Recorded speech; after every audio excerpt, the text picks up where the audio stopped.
So nice to meet you. This is A so pleasure to exciting. meet Thank you you. A for pleasure joining. to meet you as well. Such a beautiful smile. Oh, I'm thank so you. happy to be Thank here. you so much. Yeah. It's here because I'm so excited to talk to you.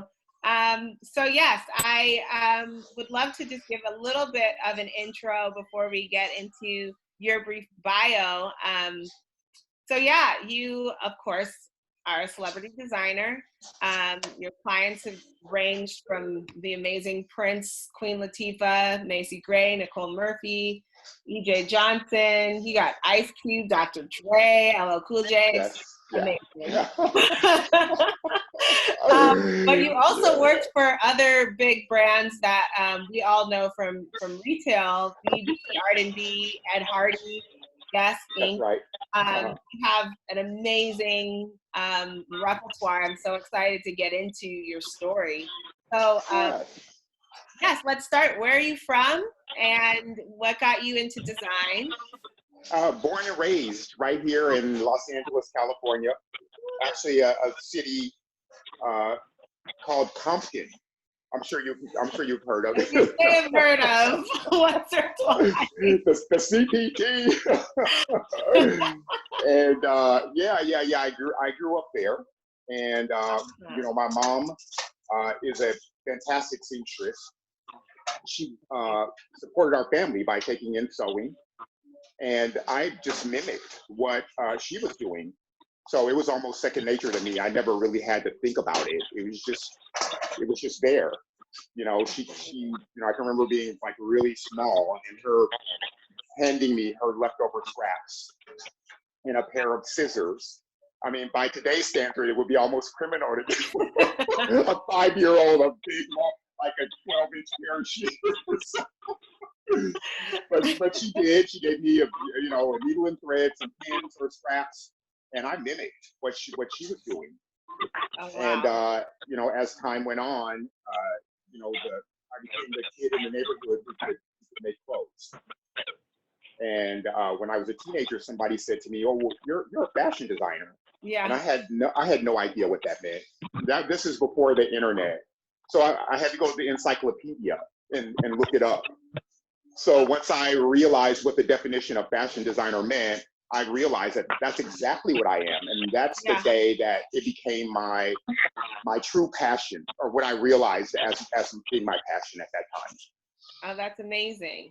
I'm a little jealous just because I always had a sewing machine at the house, but my mom was like, "Figure it out." Well, you know what? I think that if my think mom wasn't sewing every single day, she probably would have been the same way with me. right. But she realized it was to her benefit to train me, because then I could help her out whenever she needed it. If she fell behind on something, if she needed me to cut, if she needed me to pin something, or if she needed me to overlock something, they call it serging. We always called it overlock. Mm-hmm. So if she needed to overlock something for her while she was doing something else, then I almost became like her apprentice, or her, her right hand. So it kind of worked to her benefit. You know how some families have a lot of kids because it benefits them, because when you're living on a farm, basically you have a bunch of people to do all the work. It's free labor. I love that. Hers just happened to be a sewing room. Right.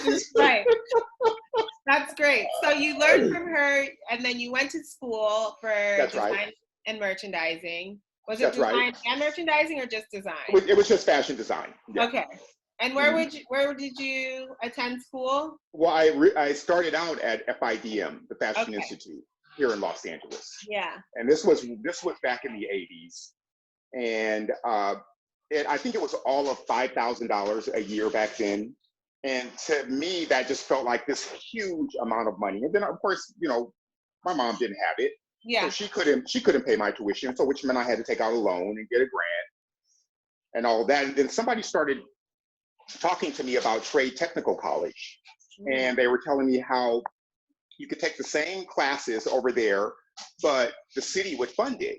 And you could get a grant, and you could basically live on the money. You could get a loan, but you could use that money, of course, still to live on. So I was like, okay, wow. So the first year that I completed over at FIDM, I transferred out. Okay. over to Trade Tech, and then I finished up there. I'm really glad that I did, because they Yeah. really focused on the technical aspect of fashion, not just so much drawing pretty pictures and the glamorous part, but they really prepare you to go out and get a job, whatever that something is, whether you start out as a cutter and then work your way Yeah. up, or just whatever. So I'm really happy that I did transfer out over That's to Trade great. Tech. I did something very similar. We're similar in the same way. Oh, is that right? How'd you do Like, it? Tell me how you did it. well, my brother was going to Stanford at the time, and my mom was like, Uh-huh. he's paying less for tuition than you, so Right. figure it. Oh, well, he took advantage of all the grants, right? Right, exactly. That's right. Yeah, because there's a lot of grant money, and that's what I always tell the young people. It's like they're so dead set on going to, like, and I agree. I mean, it's great. It's very prestigious. It's very. I mean, you know, You do get a lot from it. you get Right. a lot from it, and I'm not discouraging anybody to go to school or go to college, but I think sometimes start out at a community college. You know, start Yeah. out, go and intern for somebody and find out if that's really, really, really your passion. Yeah. Learn from that person, and then maybe go to school at night. You know, get some credits, get some of those high-paying credits out of the way, because then when you transfer over maybe to a four-year university, you have very few classes to take. Exactly. You know, so you're not getting into that deep debt like so many kids do these days. So many, and that's really, I think, an important thing to realize is, like, Right. yes, it is something, it's an avenue and it's a place, but, like, what is the best for you long term? Exactly. I love that. You're absolutely I right. love that.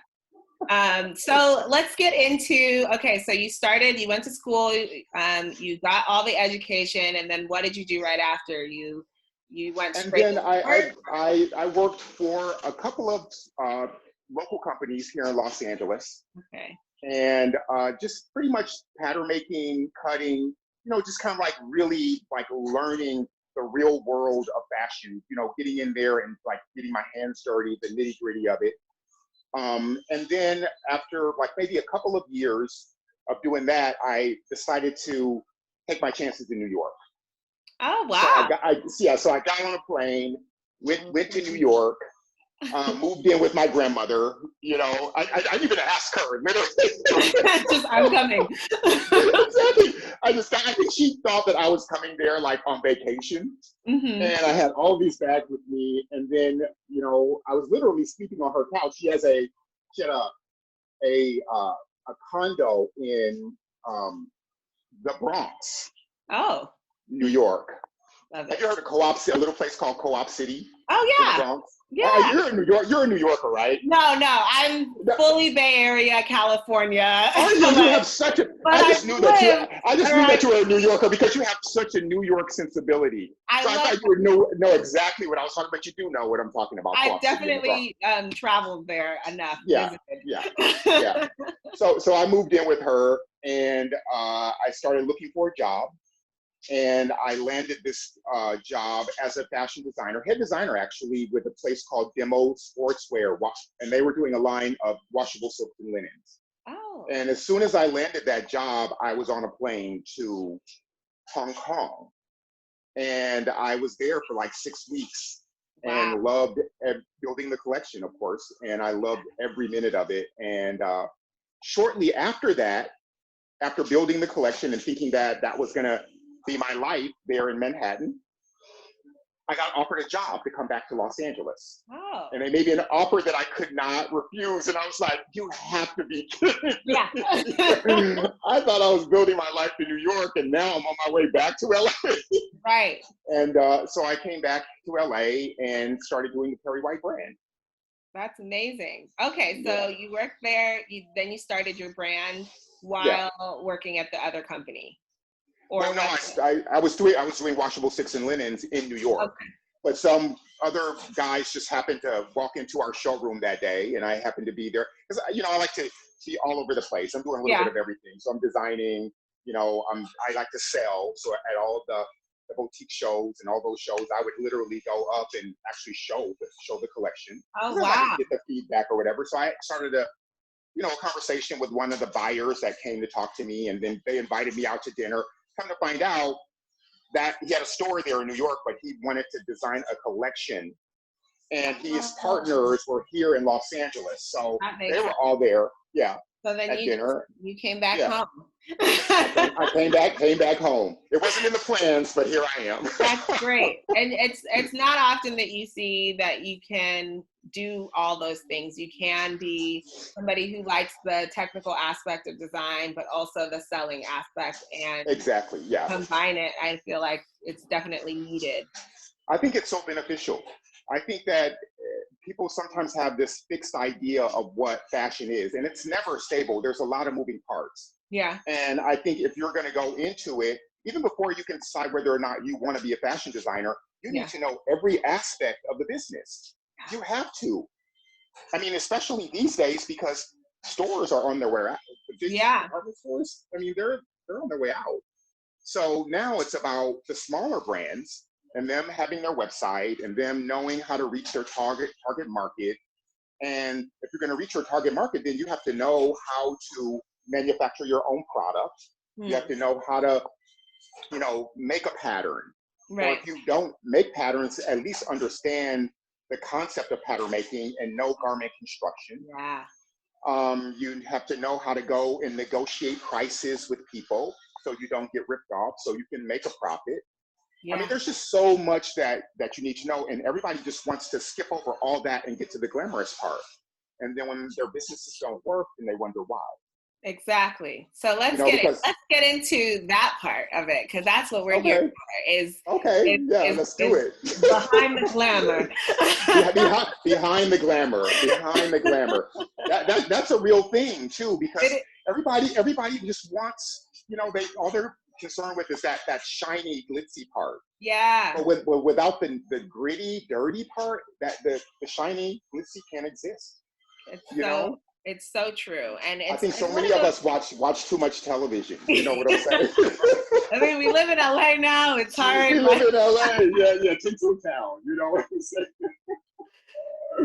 So while you started, let's get into the things that let's go on a journey of the things you didn't realize would be nitty gritty in growing your brand.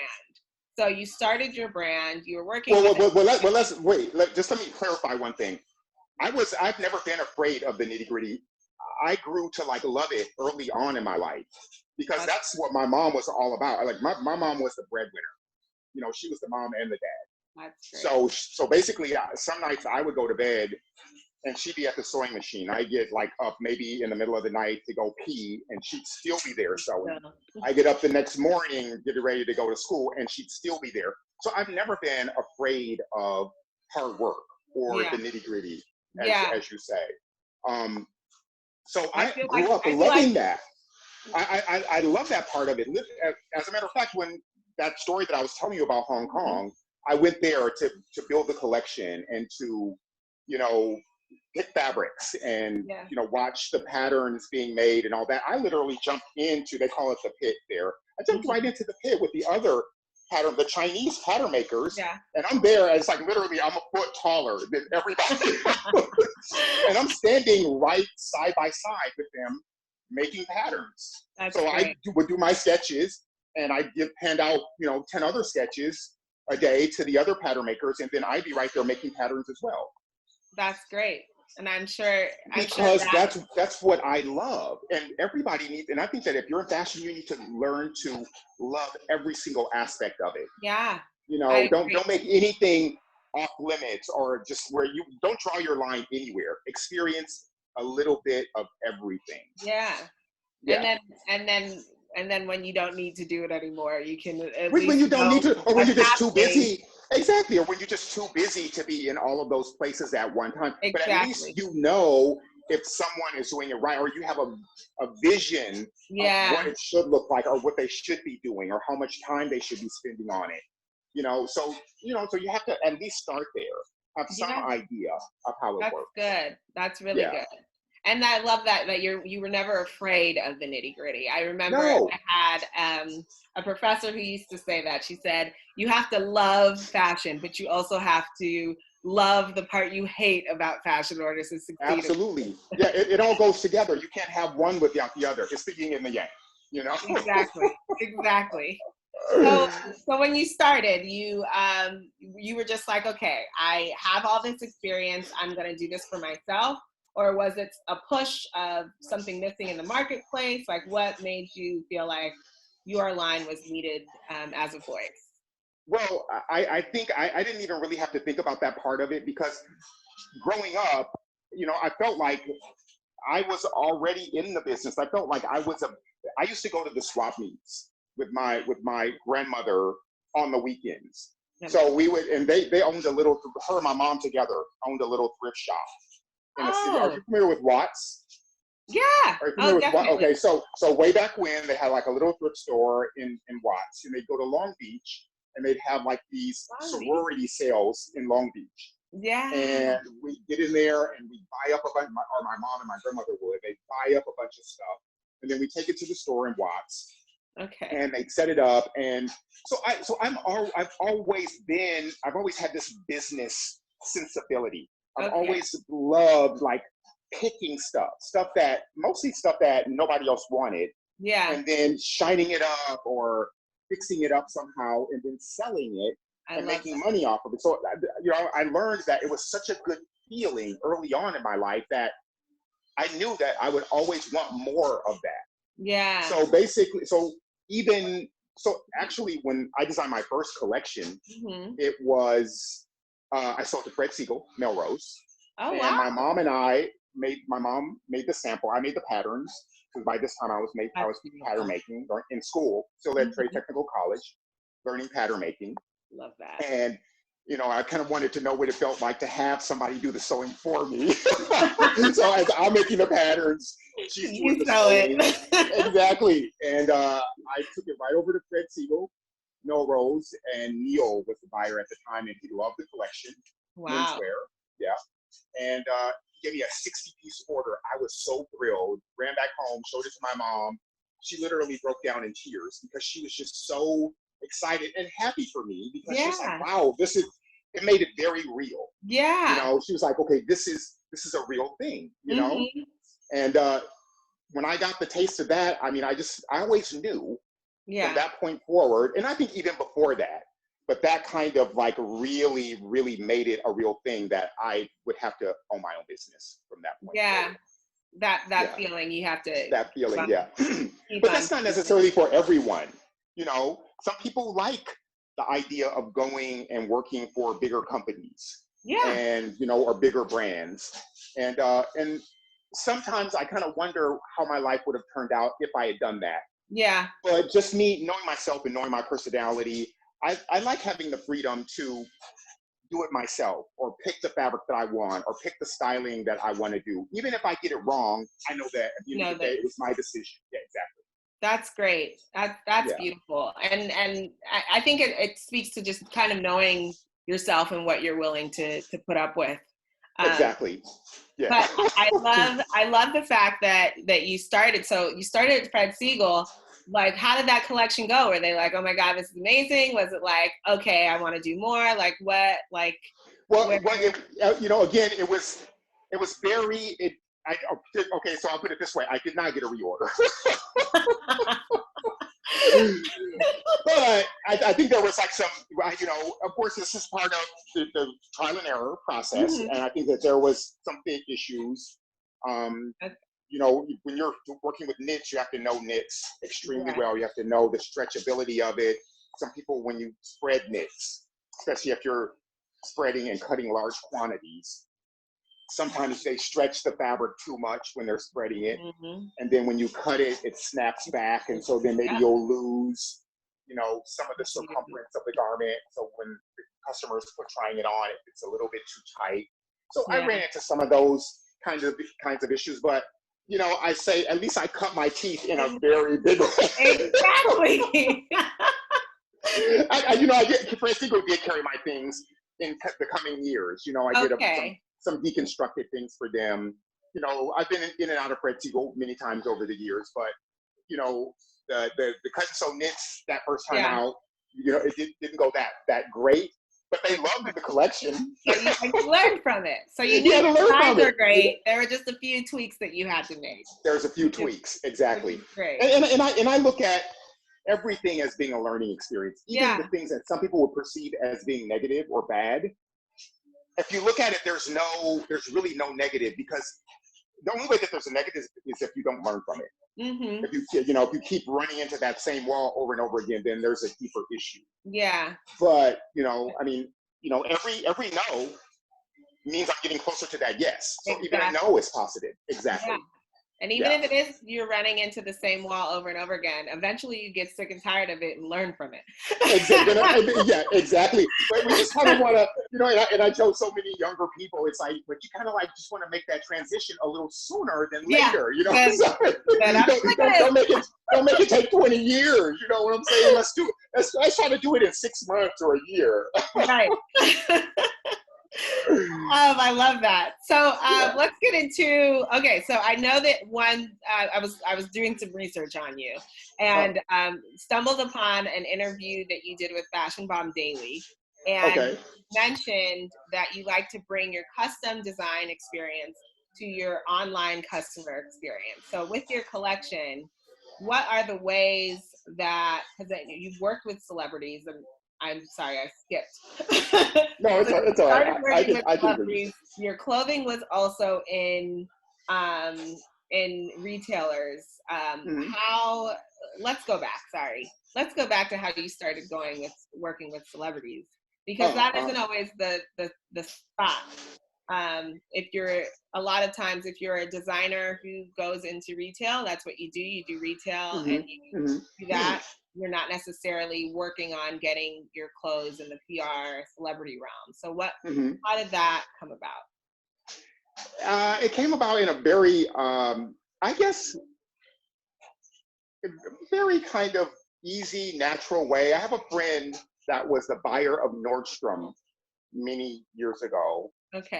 Her name is Eula. I'm sure a lot of people will be listening know exactly who I'm talking about.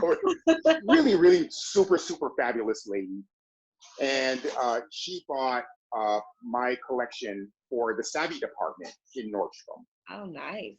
Now, Eula is also very well known within, the Black celebrity or Hollywood, athletic community. And a lot of the, people, celebrity wives and, are her really dear friends. Mm-hmm. So she would just say, oh, Cookie needs an outfit, or Pat needs something to wear to, the game next, the All-Star game next weekend. So you need to go meet her. And so it just kind of like snowballed. I love that. I love that. And just one, outfit led to the next outfit, led to the next custom outfit, to the next, and it just happened that way. It was very organic. It wasn't really something that I got out and pursued. It just kind of like happened to me. Yeah. Which is surprisingly, we've been doing a few of these throughout the quarantine, and a lot of people have been saying that, like, it kind of has happened, like, it's like your personality, which obviously has to be great because of all the things you've accomplished and all the things you've overcome. Well, I think I'm going to take that as a compliment. Thank you. Friends, it's just hard work and good friends is like all you exactly. Right. Well, I mean, because I think that if you're working hard, then you're going to naturally attract like-minded people. Because if you're like this and you're really focused and you're really zeroed in on what it is that you're trying to accomplish, and you're not allowing yourself to be deterred, or you're not allowing your focus to be broken, then the people who are not good for you will fall away. That's true. Because they're not going to be interested. They want to be out doing other things that aren't necessarily beneficial for me. Yeah. So, and I'm not down or willing to go and let myself be distracted, then they're not gonna hang around. Yeah. So I naturally attract really positive, very focused, determined people into my experience. Yeah. So I think that's the way that it happens with most people who are really focused and dead set on a goal. That's how it happens. That's very true. Because after a while, your conversations are, and your time even is very much like, is this going to serve me? And if it's Right. somebody Oh yeah. Oh, who absolutely. serves me, and Absolutely. vice That's just like versa. sitting and having a conversation with somebody who wants to talk about something that's very negative or something that doesn't make you feel good. Right. And every word every sentence that they throw out, when you change it, you say, "Oh, well, the weather is so nice today, Yeah. isn't it? Oh my God, this iced tea is so good." Yeah. And then they throw out something negative, and you're like, "Oh wow, I just got my hair done. What do you think? You like this Right. stuff?" So that eventually they're going to be like, "You know what? This is whack. I mean, I'm going to find someone else." I love it. They're going to be like, "I'm going to find somebody else who wants to talk about some negative shit because this person is giving me nothing that I'm looking for." And really, so that person will automatically spiral out of your experience. That's so true. Yeah. I love and that. most of the time when people stay in an experience, it's because what they're getting what it is that they crave, even if it's negativity. Because a lot of us, we say we want something, we say we want happiness, we say we want joy, but then we're always surrounded by chaos and drama. So that's a word. Why do you think that is? It's probably because you're putting yourself in that environment, or you're surrounding yourself by that type of person. I love that. Yeah. I know the conversation is going a little bit off track. It is, but you get gems from all over the place. Exactly. It's a well-rounded thing we do here. Exactly. I was like, okay, am I going a little bit too far left with this one? It felt good. It felt good. So it was. We'll bring you back here. So going back to what you had said with Fashion Bomb Daily. So you started your line. You're in different places. Did you start with brick and mortar, or you just went straight to online? I started with brick and mortar. I started way before online even existed. So there was no internet. Great. There was no, it's so funny. Okay, I'm going to get a little bit off track again. I love that. I'm telling all these stories. But I can remember years ago when I dressed Macy for, I believe it was the first or the second Vogue VH1 awards. And she won the award and for most fashionable artist of the year. And of course she was wearing all Perry white throughout, in her videos and, for her shows or concerts, all that stuff. I just thought I'd throw that in, but it's not really the story that I'm telling. As you should. And so when we were on the red carpet for that event, we were asking, one of the interviewers asked Macy what she thought of the internet. And the internet was brand new at that time. Yeah. And she was talking about how she felt it was like really beneficial and that it was, this exciting new technology. And then there was this actor, and I can't remember the guy's name, who walked up like right behind us. And of course I didn't hear it at the time, but when I went back and watched the tape, his comment was, "Oh, I think it's like a waste of time. If you're at home on the internet and you have like not much going on in your life." I bet that guy every single time he watches that tape, he's like kicking himself. That is hilarious. I love that. That's so long story short, I was doing this like way before the internet even existed. So when did you know that it was time for you to get on the internet? Like how long did that? Well, I got on the internet, I think in 1998 is when I did my first website. Early. Yeah, pretty early. Yeah. So you were an early adopter. You Yeah, didn't believe the guy behind saying it. Right, I didn't believe the guy behind me. That's great. So you've been working on your brick and mortar along with your online store. That's right. Exactly. Mm-hmm.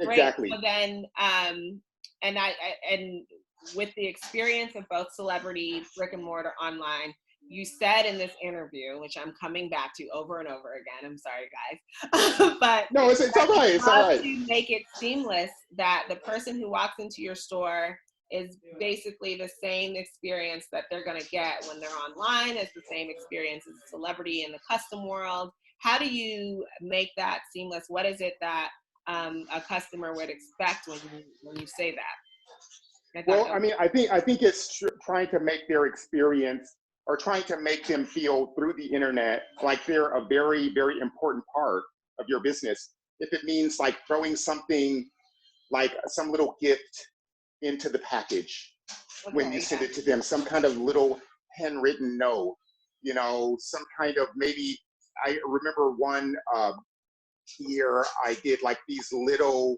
coin pouches that were made out of this like really elaborate brocade fabric with a little bitty like braided drawstring.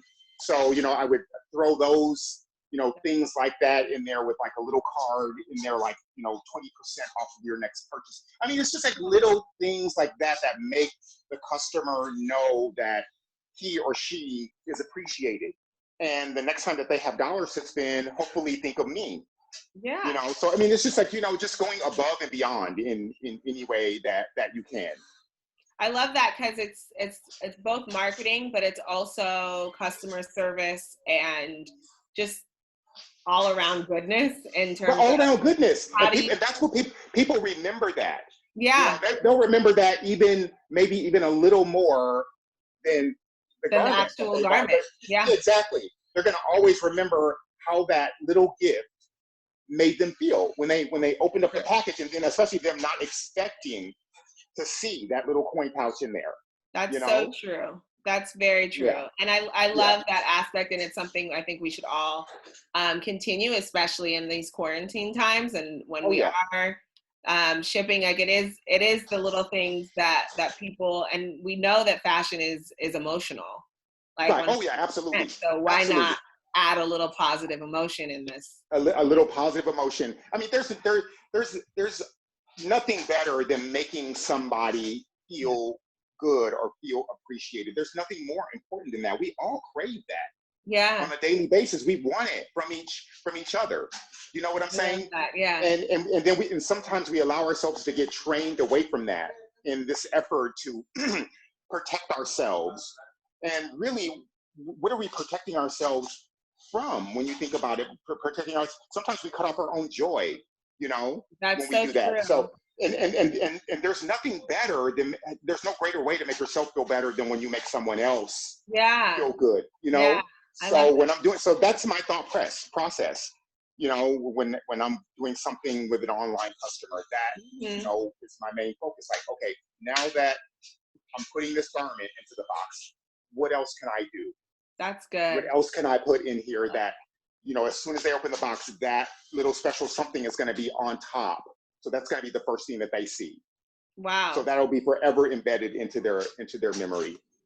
Wow, I love that. Thank you for that. I hope all of us realize the power of that one. So are there any things that you tried that you were like, maybe I shouldn't have tried that? You mean as far as fashion is concerned? As far as fashion, business, customer service. We need all. I don't know. I don't know. That's a good question. I'd have to really take a minute and think about that. Okay. I don't know that again, you know, my mindset is, you know, I've made some huge mistakes. And I don't know that the mistakes that I made were ones that I would think that, wow, I wish that I could go back and change it. Even though that they're not pleasant when I'm going through it. But I just realized that there's going to be benefit at some point, you know, even though I could be crying in the moment, but at some point it's going to come back to, that experience is going to come back to benefit you. That's, you know, that's beautiful. Yeah. Are there any, I'm trying to get all the tea out of you. Are there any specific, let's say, merchandising no-nos that you didn't realize would be a no-no until you started? I can remember, actually, this is funny. I was just having a conversation with someone yesterday about this collection that I did. And it was a fringe collection. And where we had like rows and rows of fringe, like little crop tops, shorts. I did a jacket with several rows of fringe on it, little mini skirt, and Nordstrom bought it. And it was a holiday buy for all stores. And my partners at the time substituted the fringe. Oh, And when the collection hit the store, people really loved it. So basically, the collection sold to the piece. There wasn't anything left. wow. But when you walked into the store, you could see like a little puddle of fringe all around Oh, the rack. And the buyer was so upset that she said, I almost have the mind to not ever buy the collection again. She said, Perry, I love you, but your partners like really pulled a switch on me, yeah. and I don't appreciate it. And I was devastated as well because my name is Your attached to it. name Now is they attached. don't know my partners. Yeah.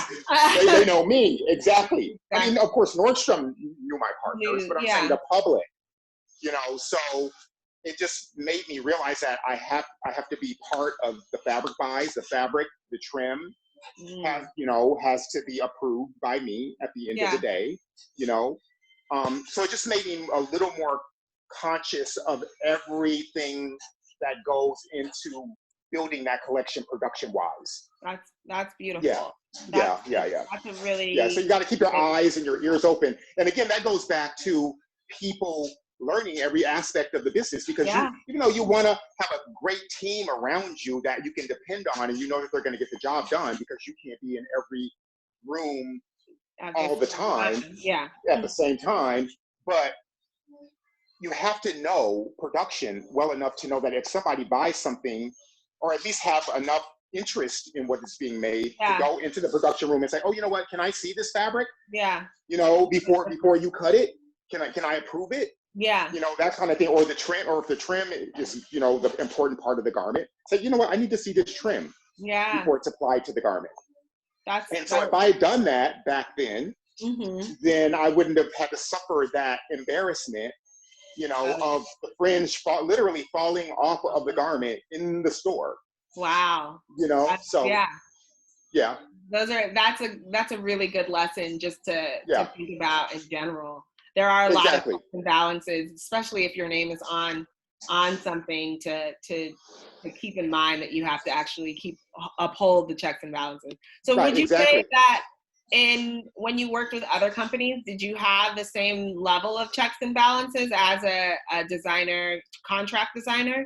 Or I think I did. I learned to because in the very early years, I was like a design room assistant. I was a pattern maker, pattern assistant, which meant that I needed to sometimes go out to the sewing contractor. Sometimes I needed to get swatch approvals for the pattern maker. Because you constantly need to check and recheck. Do fabric samples. You need to send them out to be dyed to make sure that the shrinkage is still the same.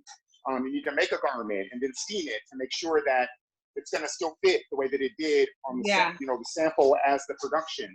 So it made me realize that this is an ongoing thing. If I'm being held responsible for this in someone else's company, then I'm going to naturally take it with me into my own company. Yours.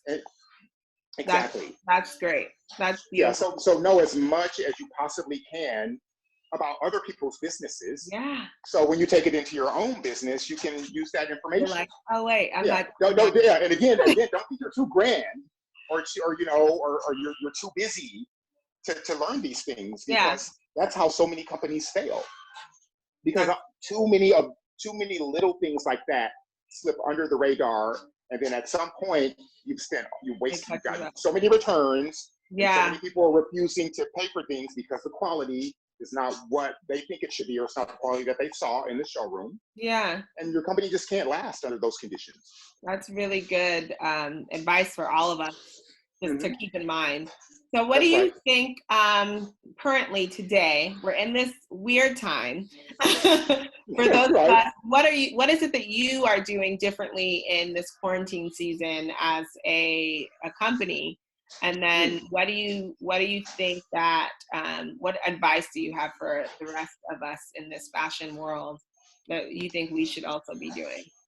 I think to keep your ears and your eyes open, listen to what people are saying. there's always some new interest or some new need that's Yeah. out there. And sometimes we get so fixated on what we think we should be doing or what we really desire to do, that there's other offerings are being made to us constantly. Yeah. Sometimes don't place yourself above it. Yeah, because it could be because it could be the perfect vehicle to get you to where you really want to go. You know, sometimes the direction isn't straight. You know, sometimes it takes a zigzagging path. Yeah. Yeah. You know, so what is it? What is it that you, Perry White, as a company, how are you guys navigating keeping your eyes open? We're making masks.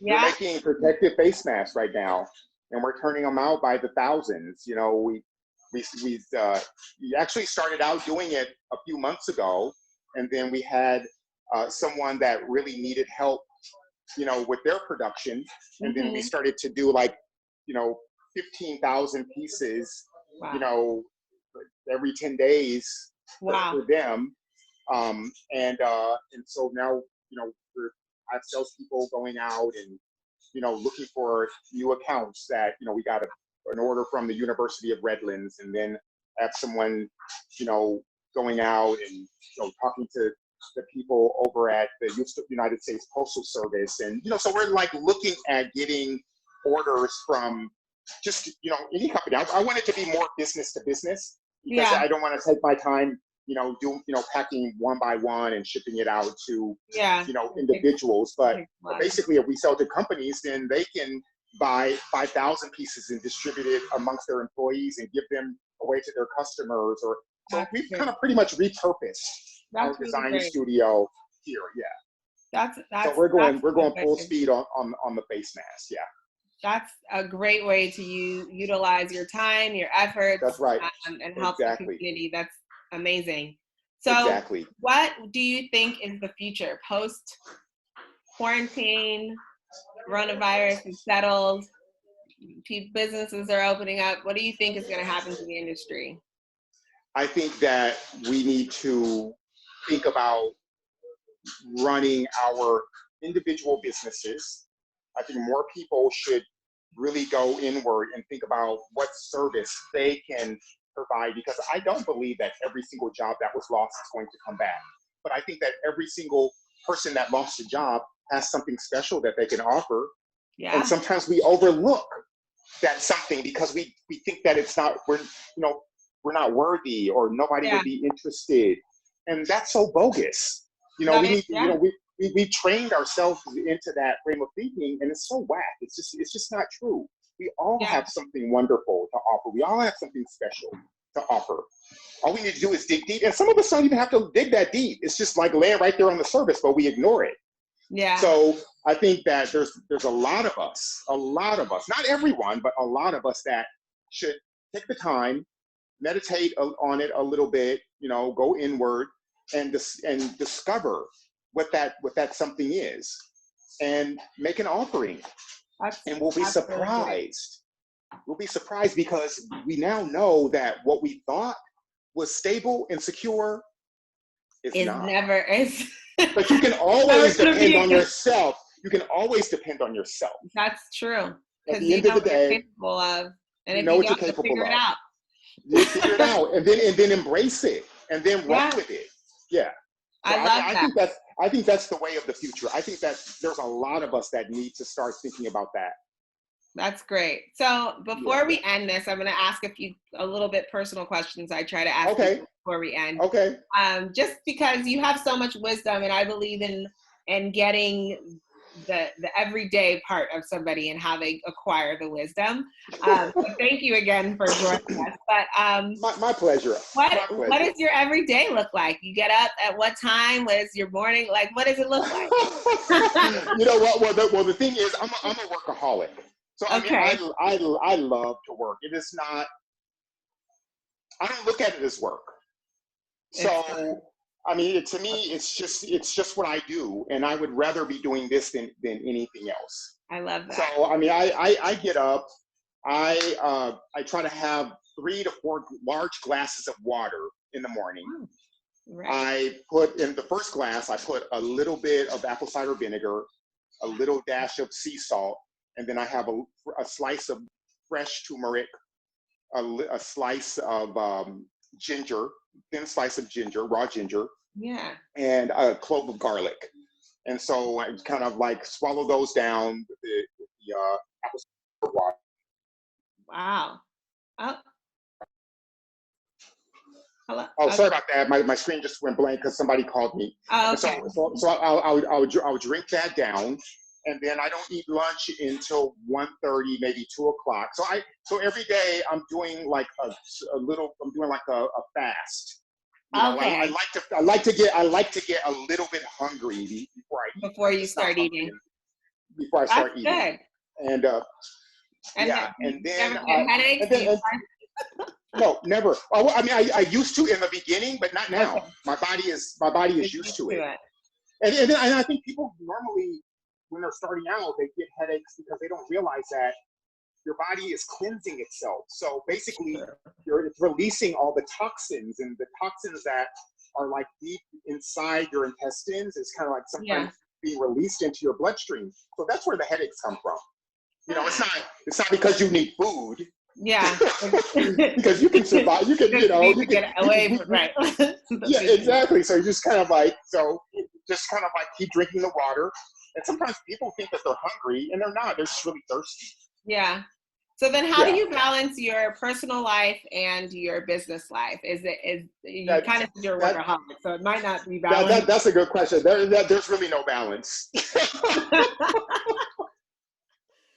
There's really no, it's like, the work is really my world right now, and just, knowing that, just, preparing for this next thing that's going to be happening, because we think that there's been a big change over the last couple of months. There's going to be even greater changes. So, I've been like really focused on strengthening my business and just really reaching out and, meeting people on a whole new level, reaching out to a whole new customer base that I never would have thought of reaching out to before.